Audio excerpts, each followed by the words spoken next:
नमस्कार। आकाशवाणी कटक आंचलिक संवाद पढ़ुछंती आदित्य नारायण दास। भिन्नक्षम मानक समस्या उपरे सरकार प्राथमिकता देई सेमानंको मुख्य स्रोतरे सामिल करबा पई कार्य करुछंती बोली मुख्यमंत्री मोहन चरण माझी कहिछंती। भुवनेश्वर ठारे आयोजित अंतर्जातीय भिन्नक्षम दिवस 2025 पालन अवसर में उद्बोधन देई मुख्यमंत्री श्री माझी कहिछंती समाजर सहयोग और परिवारर प्रेरणा द्वारा भिन्नक्षम व्यक्ति माने विभिन्न क्षेत्र में सफलता हासिल करिपारिछंती। विगत 11 वर्ष मध्य सरकार भिन्नक्षम मानकर 31 लाख कृत्रिम उपकरण प्रदान करिछंती।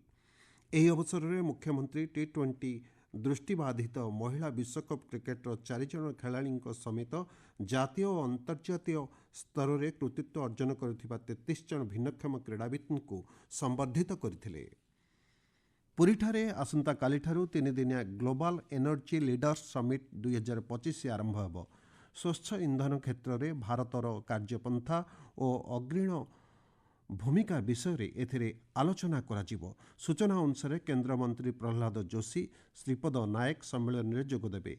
हिमाचल प्रदेश और छत्तीसगढ़ मुख्यमंत्री मध्य एही बैठक में जोगदेबार कार्यक्रम रही। सहरांचल में महिला मानक आर्थिक सशक्तिकरण को सुदृढ़ करने नहीं उपमुख्यमंत्री प्रभाती परिडा गुरुत्वारोप करिसेंती। भुवनेश्वर में गतकाली अनुष्ठित मिशन शक्ति एवं जातीय सहरांचल जीविका मिशन समन्वय उपरे एक बैठक में जोगदे श्रीमती परिडा कहिसेंती सहरांचल महिला गोष्ठी गुड़िकर दक्षता वृद्धि बजार ऋण एवं उद्योगी मानक पई सुजोग सृष्टि करने दिगरे सरकार पदक्षेप नेउछंती। ढेंकानाल स्थित भारतीय जनसंचार संस्था आईएमसी एवं Sambalpur Indian Institute of Management IIM मध्य एक बुझामणा पत्र स्वाक्षरित हो जाइछि।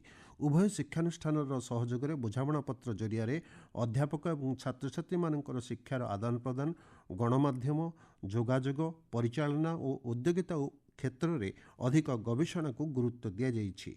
नूआदिल्ली स्थित आईआईएमसी कुलसचिव एल मधुनाग एवं ढेंकानाल आईएमसी आंचलिक निर्देशक प्रोफेसर आनंद प्रधान चुक्तिनामा समय उपस्थित थिले। खोर्धा जिला सदर महकुमा बीजेपी उच्च विद्यालय परिसर में जिलास्तरीय राष्ट्रीय आविष्कार अभियान एवं बाल वैज्ञानिक मेला रे मोट 134 प्रकल्पर प्रदर्शनी होइथिला। जिलार 10टी ब्लॉक और भुवनेश्वर महानगर निगम स्कूल छात्र छात्री माने एथिरे भाग नेइथिले। प्लास्टिक व्यवहार को ह्रास करी परिवेश को प्रदूषण मुक्त रखिबा चलित वर्ष एही मेलार मुख्य वार्ता थिला। भारतीय नौसेनार पराक्रम सफलता एवं रणनैतिक गुरुत्व को स्वीकृति देवा लक्ष्य प्रतिवर्ष डिसेम्बर मास आज दिन को नौसेना दिवस भाव पालन करा जाय थाए। 1971 मसीहा भारत पाकिस्तान युद्ध में आज दिन में ऑपरेशन ट्राइडेंट समय कराची बंदर उपरे भारतीय नौसेनार सफल आक्रमणर स्मृतिचारण करने यह दिवस पालन करा जाउछि।